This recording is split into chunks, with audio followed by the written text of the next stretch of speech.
मैं उनका देख रहा था रिसेंटली कि अभी उनका हम पाकिस्तानी 2.87 रुपीज़ और उनका 1 टका, अभी हम 2 टके के भी नहीं रहे इवन दो इंडिया के भी, क्योंकि वहाँ की इकॉनमी ज़्यादा स्टेबल है, उनकी एक्सपोर्ट भी मामला कहते नजर से ये एक्चुअली पाकिस्तान का एक मसला ये है कि इसमें इंटरनेशनल इंटरेस्ट अभी तक काफी अरसे से नहीं हुआ था, लेकिन अब हम ये देख रहे हैं कि ये पेशावर पुलिस लाइंस की जो मस्जिद है वहाँ पर ये खुदकुश धमाका हुआ है और इसमें अभी तक जो लोग अपनी जानें दे चुके हैं उनकी तादाद जो मीडिया पे बताई जा रही है वो तो है 30 के करीब, 32, 35, लेकिन मैं आपको ये बता देती हूँ कि मीडिया पर यानी कि मेन स्ट्रीम मीडिया को बताया गया है कि अलर्ट आया है, लेकिन ऐसा होता है कि उसके बाद पता ये चलता है कि अलर्ट आया था और ये तो पहले ही बता दिया गया था, ऐसी कोई कार्रवाई हो सकती है। मुझे जो लगता है कि वो इसका इम्पैक्ट भी आपकी नेशन के ऊपर आएगा। इंडिया की जो आप बात करिए कि ऑब्वियसली उन्होंने अपनी लोकल प्रोडक्शन पे फोकस किया हुआ है, उनके यहाँ जो गवर्नमेंट का सिस्टम है, एसओपीज हैं, रूल ऑफ रेगुलेशंस हैं, सारा कुछ है, तो और जितना वो आईटी में हुए हैं, ये मस्जिद एक टारगेट इसलिए बन गया है कि लोग इकट्ठे होते हैं उधर नमाज के लिए, तो उनके लिए बड़ा आसान है, मगर आपने क्या सिक्योरिटी किया।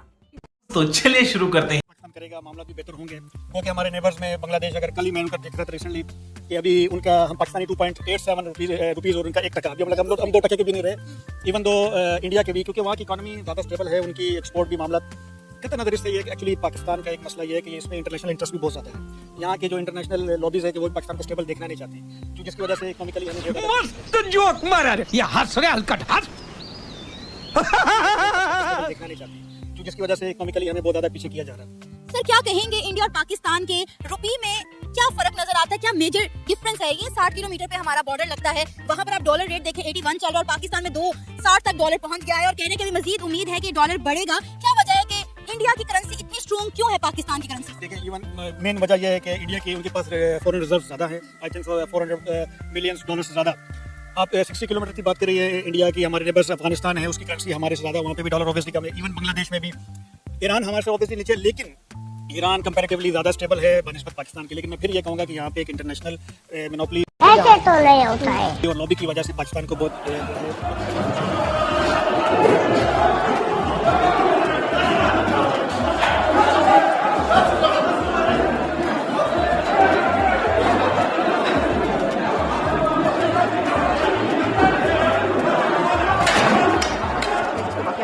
तो गलत नहीं होगा। इसकी वजह यह है कि दहशतगर्दी के इतने बड़े वाकयात कुछ अर्सा पहले हुआ करते थे मस्जिदों में धमाके और इस तरीके से, लेकिन फिर हमने देखा कि आहिस्ता आहिस्ता इतना बड़ा धमाका जो है वो कुछ इस तरीके से अभी तक काफी अरसे से नहीं हुआ था। लेकिन अब हम ये देख रहे हैं कि ये पेशावर पुलिस लाइंस की जो मस्जिद है वहाँ पर ये खुदकुश धमाका हुआ है और इसमें अभी तक जो लोग अपनी जानें दे चुके हैं उनकी तादाद जो मीडिया पर बताई जा रही है वो तो है 30 के करीब, 32, 35, लेकिन मैं आपको ये बता देती हूँ कि मीडिया पर यानी कि मेन स्ट्रीम मीडिया पर जो आ रहा होता है वो काफी कम होकर बताई जा रही होती है। तो आप ये समझ सकते हैं कि 40 से ऊपर तो हो चुके होंगे मरने वालों की तादाद, और फिर इसमें जो इंजर्ड है, जो जख्मी है, उनकी तादाद बहुत ज्यादा है। वो ये कहे जा रही है कि तकरीबन 100 से ऊपर, 150 के करीब, 150 के करीब लोग ऐसे हैं जो कि बहुत ज्यादा जख्मी हैं और उनकी भी पता नहीं वो बचते हैं, क्या होता है क्या नहीं होता। तो इससे हमें ये पता चल रहा है कि रात तक और सुबह तक इसकी तादाद बहुत ज्यादा हो जाएगी, इसके अंदर जा भाग होने वालों की। इसके लिए जरा ये बता रहे हैं, सोर्सेज ये बता रहे हैं कि टीटीपी ने रिस्पॉन्सिबिलिटी क्लेम कर दी है। टीटीपी का ये कहना है कि ये उन्होंने किया है, उनकी जिम्मेदारी है और वो इसको कबूल कर रहे हैं। जैसे कि आप जानते हैं जैसे कोई भी धमाके पहले भी होते रहे तो उसमें टीटीपी या जो भी ऐसा ग्रुप होता है वो क्लेम कर देगा। तो टीटीपी की तरफ से ये क्लेम किया गया, हमें तो ये नजर आ गया जो सोर्सेज बता रहे हैं। अच्छा, इसमें एक और बात ये है कि मुझे हैरानी इस चीज की है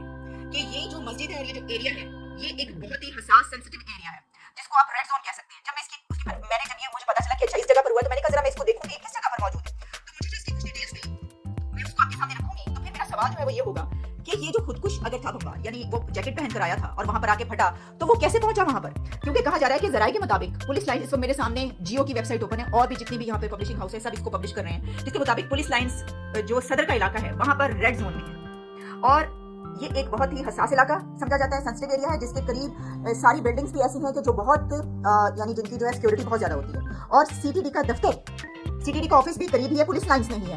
और इस एरिया में पेशावर पुलिस के जो हेड हैं वो और डीआईजी और सीटीडी के ऑफिस भी मौजूद है, यानी डीआईजी का ऑफिस भी मौजूद है, इसमें पुलिस का ऑफिस भी मौजूद है।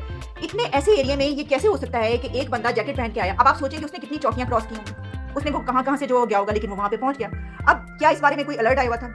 इस बारे में हम ये नहीं कह सकते कि ये कोई बताया गया है कि अलर्ट आया है, लेकिन ऐसा होता है कि उसके बाद पता ये चलता है कि अलर्ट आया था और ये तो पहले ही बता दिया गया था, ऐसी कोई कार्रवाई हो सकती है। मुझे जो लगता है कि हो सकता है कि अलर्ट आया, वो क्यों लग रहा है? उसकी वजह यह है कि आज यूएई के प्रेसिडेंट का विजिट था पाकिस्तान में, तो अचानक सुबह ये पता चलता है कि यूएई के प्रेसिडेंट का विजिट कैंसिल हो गया, जिससे फौरी तौर पर ये अंदाजा होता है कि ये इसी वजह से हुआ। अच्छा, अब इसमें दो बातें हो सकती हैं कि क्या यूएई का जो प्रेसिडेंट का विजिट है वो इस धमाके से पहले कैंसिल हुआ या फिर बाद में हुआ। अगर तो पहले हुआ है तो इसका मतलब ये है कि ऐसी कुछ खबरें, अलर्ट्स मौजूद हैं जिसमें जो है ये कहा गया था कि ऐसा कुछ भी हो सकता है किसी जगह पर। तो शायद देखिए, मैं तो मानता हूँ कि ये एक बहुत बड़ा सिक्योरिटी लैप्स है, इसलिए कि हमारा जो दुश्मन है खासतौर उन एरियाज में वो दुश्मन तो हमें कह दिया है, आप हमारे दुश्मन हैं और हम आपसे जंग फिर शुरू कर रहे हैं।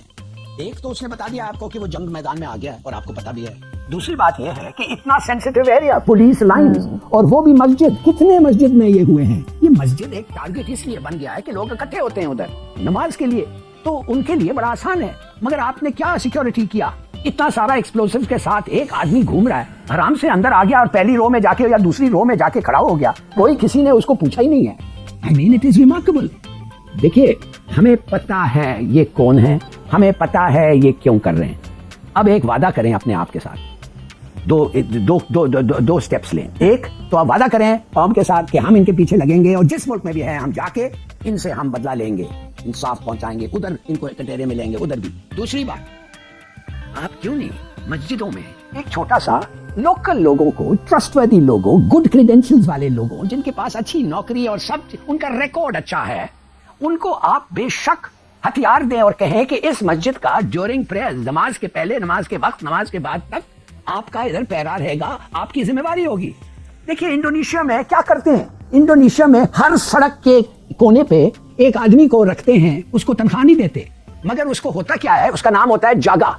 वो जागा करता क्या है कि वो उस एरिया के सब लोगों को जानता है और सब लोगों के घर में क्या होता है वो अपना बिजनेस बनाता है पता करने, और कभी भी अगर उस पूरे इलाके में चोरी होती है तो पुलिस पहले उसके पास जाती है और कहती है बताओ तुम्हारा क्या ख्याल है।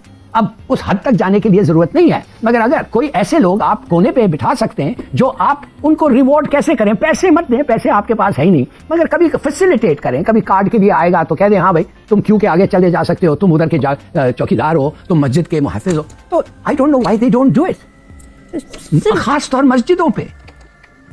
देखिए जब तक आपके अवाम, खास तौर आपने देखा कि स्वात के लोग कैसे निकले, स्वात के लोगों ने हमारे गवर्नमेंट को मजबूर किया कि आओ और बताओ कि तुम्हारा उतना ही कमिटमेंट है इनको खिलाफ कार्रवाई करने जितना पहले होता था, और उससे कम हम एक्सेप्ट नहीं करेंगे। भाई किस बहादुरी के साथ हम लड़े हैं, I am a personal witness, किस बहादुरी के साथ हमारी फौज जाके लड़ी है इनके खिलाफ और खत्म किया है। कोई मानता ही नहीं था, अमेरिकन तो तैयार हो गए थे, कह रहे थे 30 मील के फासले तक पहुंच गए हैं, as the crow flies Islamabad, Pakistan nuclear power, क्या हो रहा है। हमने उनको बताया कि किस तरीके से उनको खत्म करें, और किया, एक दफे किया, फिर करेंगे, मगर तवज्जो तो दें। और दो दूसरे जो लोग हैं उनके second line of defence in a sense वो पुलिस जो होती है, और साहब सही कह रहे हैं, उनको तो वीआईपी गार्डिंग, उनको वीआईपी को गार्ड करना पड़ता है, उनको क्या क्या उनको करना पड़ता है जो कोई जरूरत ही नहीं है करने के लिए। तो मैं आपको ये कहना चाहता हूं कि फॉर गॉड सेक अगर आप आ गए वापस इन इमरजेंसी टाइम्स, पुलिस की duties will have to be reconfigured. कौन बैठ के कुछ करे, ये काफी नहीं है कि एक प्राइम मिनिस्टर जाके अफसोस करके 2 मिनट में वापस आ गया, कहा मेरा काम खत्म। No, the defence of the nation is your responsibility. करो कुछ, दिखाए जाए और रिजल्ट ओरिएंटेड एक्शन लो। आपको पता है कि वहाँ पे भी डॉलर की जो कीमत अगर हम बात करें तो डेफिनेटली इंडियन रुपी जो है वो डॉलर से नीचे है, लेकिन वहाँ पर 81 जो है डॉलर रेट चल रहा है, पाकिस्तान में 260, इवन के राज जो है 270 तक जो है वो सुनने को मिला। क्या कहेंगे इंडिया की करेंसी क्यों इतनी स्टेबल है? देखिए मैडम, सबसे पहले बात यह है ना कि हमने कॉन्सेप्ट समझना है कि हमारी डॉलर के साथ लिंकेज कैसा है। हम वो कंट्री हैं जो इंपोर्ट डिपेंडेंट है, हमारा ज़्यादा इंपोर्ट है और एक्सपोर्ट ना होने के बराबर है। और हम देखें आज एक्सपो की भी रिगार्डिंग में बात करूँ तो आपको मेजोरिटी जो कंपनीज नजर आएंगी वो इंपोर्ट पे काम कर रही हैं, जैसे कि उनकी जितनी प्रोडक्ट्स डेयरी में यूज़ होती हैं वो इंपोर्ट पे। जब आपका इंपोर्ट बहुत ज़्यादा हो और डॉलर यहाँ से बाहर निकल रहा हो, बाहर की कंट्रीज में जा रहा हो, उसका मतलब ये है कि आपको शॉर्टफॉल आएगा। और सेकेंडली करप्शन की वजह से लोगों ने ऑलरेडी ही आपका जो पैसा है वो खाया हुआ है, तो उसका इंपैक्ट भी आपकी नेशन के ऊपर आएगा। इंडिया की जो आप बात करिए कि ऑब्वियसली उन्होंने अपनी लोकल प्रोडक्शन पे फोकस किया हुआ है, उनके यहाँ जो गवर्नमेंट का सिस्टम है, एसओपीज हैं, रूल ऑफ रेगुलेशंस हैं, सारा कुछ है। तो और जितना वो आईटी में ग्रो कर रहे हैं, जितना वो एक्सपोर्ट को इंक्रीज कर रहे हैं, उनकी अपनी रिक्वायरमेंट है, खुद सोयाबीन ग्रो कर रहे हैं, हम सोयाबीन को बाहर से लाने पे डिपेंडेंट है। तो इसलिए ऑब्वियसली जो इंपैक्ट उनको डॉलर का है उस तरह नहीं होगा, वो नेशन ग्रो कर रही है। हमने इससे कुछ सीखा नहीं, हम सिर्फ और सिर्फ अपने आप को अगर बेहतर कर लें तो उम्मीद है कि चीज़ें बेहतर होगी। ये फ्यूचर डार्क नहीं है, फ्यूचर बहुत ब्राइट है। आज के एक्सपो से हमने यही सीखा है कि हम लोकली भी चीज़ों को बड़ा अच्छा मैनेज कर सकते हैं, हमारे पास ब्रेन्स हैं, पाकिस्तान बहुत अच्छी नेशन है। अभी आपने बात की कि हमारा जो सारा फोकस है वो इंपोर्ट पे है, एक्सपोर्ट पर हम ध्यान नहीं देते, और नो डाउट इंडिया जो है उसकी एक्सपोर्ट ज्यादा है, इंपोर्ट कम है। मेड इन इंडिया ने ही बेसिकली इंडिया को बहुत ज्यादा तरक्की की राहों पर गामजन किया है, तो हम अपनी एक्सपोर्ट क्यों नहीं बढ़ा पा रहे? इसके पीछे आपको बेसिक रीजन क्या नजर आती है? बेसिकली अगर मैम इसमें देखें, क्योंकि जो है भारत कंट्री वो इंडस्ट्री को बहुत ज़्यादा सपोर्ट करते हैं। अगर आप गवर्नमेंट लेवल्स पे जाएं, क्योंकि इन्वेस्टर तब भी आता है जब वहाँ पे आपको आपकी गवर्नमेंट की तरफ से या आपके डिपार्टमेंट्स की तरफ से सपोर्ट मिली। अगर आप उन पे टैक्सेस इतनी, ड्यूटीज इतनी आयद कर देंगे तो कोई भी इन्वेस्टर्स अपना आगे सरमायाकारी पाकिस्तान में नहीं करेगा। सर, बाहर के इन्वेस्टर्स का पाकिस्तान में आना तो दूर की बात है, यहाँ पर जो इंडस्ट्रीज लगी हुई थी वो बंद हो रही हैं। आपने देखा कि जैसे ही पाकिस्तान में ये क्राइसिस बढ़े हैं, हमारी बहुत सारी इंडस्ट्रीज, हमारी बहुत सारी फैक्ट्रीज जो है वो बांग्लादेश शिफ्ट हो गई हैं। ऐसा ही है, क्योंकि डेफिनेटली जब उनको सारी चीज़ें यहाँ पे मैसर नहीं होगी, क्योंकि इन्वेस्टर अपना प्रॉफिट और सारी चीज़ें देखता है अपने बिजनेस को, क्योंकि क्योंकि आपका गवर्नमेंट लेवल पे क्योंकि स्टेबिलिटी नहीं है, तो जब स्टेबिलिटी नहीं किसी बिजनेस में होगी तो अब लोग देखिए हमारा लोकली इन्वेस्टर जितना भी था, हमारी टेक्सटाइल्स बंद हो रही हैं, हमारा बाकी जितना कोई भी बिजनेस अब ले लें, तो क्योंकि स्टेबिलिटी नहीं है, इंपोर्ट डिपेंडेंट जो भी है वो सारे भाग रहे हैं। तो उसकी मेन वजह आपकी गवर्नमेंट लेवल पे अनस्टेबिलिटी जो है, that is causing main issue, जिसकी वजह से लोग ज्यादा से ज्यादा अपना पैसा जो है वो यहाँ से निकाल के दूसरी कंट्रीज में शिफ्ट कर रहे हैं। तो इन सारी चीजों को अगर हम बाकायदा कोई प्लान या स्ट्रेटजी गवर्नमेंट लेवल पे नहीं बनाएंगे, वी कांट डू एनीथिंग, क्योंकि इन्वेस्टर सिंगल इन्वेस्टर को हम रोक सकते हैं, बट एक कम्युनिटी को अगर हम गाइड उस हिसाब से नहीं कर पाएंगे तो वो हमारा उस हिसाब से प्रॉपर लेंगे। अभी हम जैसे कि ये एक्सपोर्ट डेयरी को लिंक करता है, डेयरी इंडस्ट्री पाकिस्तान में ग्रूम करके बीइंग एग्रीकल्चर कंट्री, हमें अपने उस हिसाब से देखना चाहिए। आपने लास्ट कपल ऑफ डेज में देखा होगा जिस हिसाब से हमारे यहाँ आटे की शॉर्टेज आई, लोगों ने उसमें पीछे भागे, क्योंकि एक आपका स्टोरेज माफिया उसमें आ जाता है, दूसरे आप अपनी जो चीजें बनाते हैं वो आप टाइमली कम पैसों में एक्सपोर्ट कर देते हैं, फिर आप वही एक्सपेंसिव इंपोर्ट करते हैं। तो जब ये लॉ ड्यूटीज एंड रेगुलेशन आपके कंट्रीज में नहीं आएंगी तो हम कुछ भी नहीं कर सकते। अदरवाइज हम काफी सेल्फ सफिशिएंट हैं, हम काफी सी चीजें बना भी सकते हैं और एक्सपोर्ट कर भी सकते हैं, लेकिन उसके लिए बाकायदा रेगुलेशंस की जरूरत है।